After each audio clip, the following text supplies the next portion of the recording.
बात जो है वो मैं आपके सामने रखता हूँ, वो ये कि स्पीकर की जो रूलिंग है, अगर आप उसको पढ़ें तो उसमें इस चीज़ का जिक्र है, जो कि उसका मेन पॉइंट है कि ये जो पूरी एक बैरूनी साजिश और अदम एतमाद के साथ जो डायरेक्टली लिंक्ड है, ये मामला जिसकी तहकीकात बहुत ज़्यादा ज़रूरी है, ये इंतहाई संगीन नोयत का मामला है।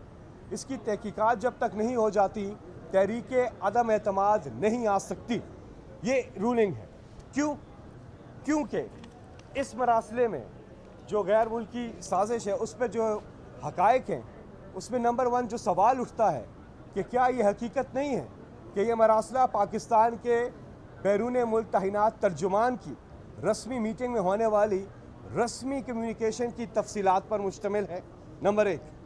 नंबर दो, क्या यह हकीकत नहीं कि मीटिंग में तहरीक अदम एतमाद का बाकायदा जिक्र है कि अगर अदम एतमाद से वज़ीर आज़म इमरान खान साहब को हटा दिया जाता है तो पाकिस्तान को माफ़ कर दिया जाएगा। नंबर थ्री, ये धमकी है कि अगर वज़ीर आज़म पाकिस्तान को तहरीक अदम एतमाद से नहीं हटाया जाता तो पाकिस्तान को संगीन नताइज भुगतना पड़ेंगे। नंबर चार, क्या सिक्योरिटी कमेटी ने पाकिस्तान के अंदरूनी मामलात में इसे मदाखलत करार देते हुए मुतल्लिका मुल्क को डिमार्च जारी करने का नहीं कहा? यह भी सवाल सामने है। क्या नेशनल सिक्योरिटी कमेटी का मामले को कौमी असम्बली की सिक्योरिटी कमेटी में उठाने की सिफारिश मामले की संगीनी को जाहिर नहीं करती? यह भी एक सवाल उठता है। अब साथ ही में जब हम पार्लिमानी कमेटी की बात करते हैं तो इन्होंने क्लेम किया कि इन्हें नहीं बुलाया गया, कोई फॉर्मल इन्विटेशन नहीं दिया गया। ये अपोजिशन ने कहा है।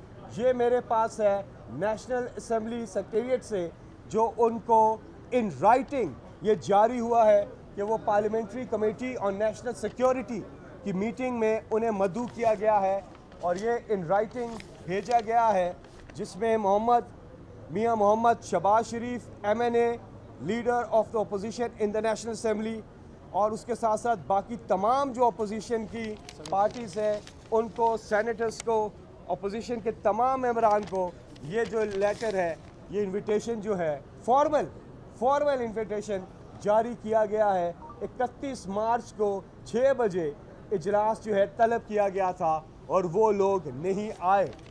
उनको कहा गया था तहरीक अदम एतमाद वाले दिन से पहले, उनको कहा गया था 3 दिन पहले इस मीटिंग को रखा गया था और उनसे कहा गया था कि वो आए, लेकिन वो नहीं आए। अच्छा, अब देखें, इनकी रवायत है कि ये अदालतों पे हमला आवर होते हैं। कल आपने इनकी गुफ्तगू सुनी, इन्होंने कहा कि अगर फैसला हमारे हक में ना आया तो हम पता नहीं क्या कर देंगे। ये सुप्रीम कोर्ट ऑफ पाकिस्तान को धमकी दे रहे हैं क्या? सवाल है, क्या ये धमकी दे रहे हैं? जब अदालतों के फैसले इनके खिलाफ आते हैं तब ये अदालतों पे हमला आवर हो जाते हैं। पाकिस्तान तहरीक इंसाफ कहती है अदालत का जो भी फैसला होगा हमारे लिए काबिले एहतराम होगा, हम तो कबूल कर। लेकिन ये लोग क्या कह रहे हैं? इनकी एक तारीख है इदारों पे हमला आवर होने की, अदालतों पे हमला आवर होने की। जस्टिस सज्जाद की सुप्रीम कोर्ट पर इन्होंने फिजिकल अटैक किया था, और बाकी भी किस्से कहानियाँ आपके सामने किसी और वक्त जब ज़्यादा टाइम होगा तो बात करूँगा। लेकिन मैं जाते जाते एक बात ज़रूर कहूँगा कि ये इंतखाबात की जो तैयारियाँ हैं वो हमारी अरूज पर हों, और इन्होंने जो 3 बैरूनी जो एजेंट्स हैं, 3 जो बैरूनी एजेंट्स हैं, इन्होंने तहरीक अदम एतमाद ला के इमरान खान को हटा के खुद आके इन हाउस तब्दीली रजीम चेंज करके सबसे पहला काम क्या करना था? खुदा न खास्ता अगर ये इस साजिश में कामयाब हो जाते तो पहला काम क्या करना था? इन्होंने इलेक्ट्रॉनिक वोटिंग मशीन को ख़त्म करना था, इन्होंने नैब को ख़त्म करना था, इन्होंने ओवरसीज़ की वोटिंग को ख़त्म करना था। इनके ये इरादे थे, और इंशाल्लाह इन इरादों में ये कामयाब नहीं होंगे, क्योंकि पाकिस्तान की तारीख का सबसे फ्री एंड फेयर इलेक्शन होने जा रहा है 3 महीने के बाद। 3 महीने के बाद इलेक्शन होगा इलेक्ट्रॉनिक वोटिंग मशीन पर, और इंशाल्लाह इमरान खान साहब 2/3 अक्सरियत लेकर वापस आएंगे। और दूसरी तरफ उनके मद्दे मुकाबिल कौन है?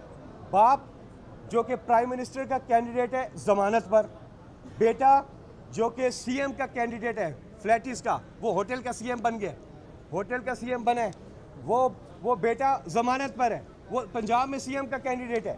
भतीजी जमानत पे वो रिजर्व के लिए तैयार है, और हेड ऑफ द पार्टी और head of the family convicted supreme court of Pakistan से मुजरिम है, सदर बनने के लिए तैयारी कर रहे हैं जी। तो ये पाकिस्तान में क्या एक क्रिमिनल एंटरप्राइज बनने जा रही है, ये सवाल है हमारे। बहुत बहुत शुक्रिया जी। जवाब दीजिएगा, आप बार बार इंतखाबात की बात कर रहे हैं और उन्हीं लोगों से आप वज़ीर-ए-आज़म का नाम मांग रहे हैं जिनको आप बैरूनी एजेंट गद्दार कहते हैं। इस सवाल का जवाब दे दें कि क्या गद्दार ही इलेक्शन लड़ें या फिर आप उनको गद्दार डिक्लेयर ना करते तो इलेक्शन करवाने की तजवीज़ मिल बैठ के करते। गद्दार डिक्लेयर करने के बाद सर आप बताएं गद्दारों से क्यों नाम मांगा जा रहा है, गद्दारों को इलेक्शन लड़ने का क्यों कहा जा रहा है? गुलाम इब्ने गुलाम, पाकिस्तान को गुलामी के अंदर धकेलने वाले, इस कौम को भिखारी बोलते हैं, खुद भिखारी है वो। कॉन्स्टिट्यूशनल जो प्रोसेस है वो तो उस पर हमने अमल करना है ना। अब हम क्या करें, हम यहाँ पाकिस्तान में हैं, पाकिस्तान के कवानीन हैं, एक कॉन्स्टिट्यूशन है, उसके तहत जो चीज़ें होनी है वो तो होनी है ना, उसी तरफ जाना है। तो ये इसलिए किया जी। सर 4 साल आप लोगों की परफॉर्मेंस नहीं थी, आवाम में जो मकबूलियत थी ये एब्सोल्युटली नोट से पहले, इससे पहले, वो आपको भी पता है। तो ये जो आलमी साजिश है, एक तरफ वो है, दूसरी तरफ आप कहते हैं लोग संगीन इल्ज़ाम लगा रहे हैं जोर को। देखें, गवर्नेंस पे अगर बात है तो उसके लिए तो हम तैयार हैं, और गवर्नेंस में कभी इन्होंने उतनी इंटरेस्ट शो भी नहीं की, बल्कि पहले दिन से मियाँ शहबाज शरीफ साहब, जरदारी साहब, मौलाना साहब ये कोशिश कर रहे थे कि ये रजीम चेंज हो। तो गवर्नेंस तो हमारा आपस का मामला है, उसमें मैं मानता हूँ कि महंगाई की वजह से इश्यूज थे, लेकिन अब तो मामला बदल गया है। अब तो मामला सियासत का नहीं, अब तो मामला रियासत का है।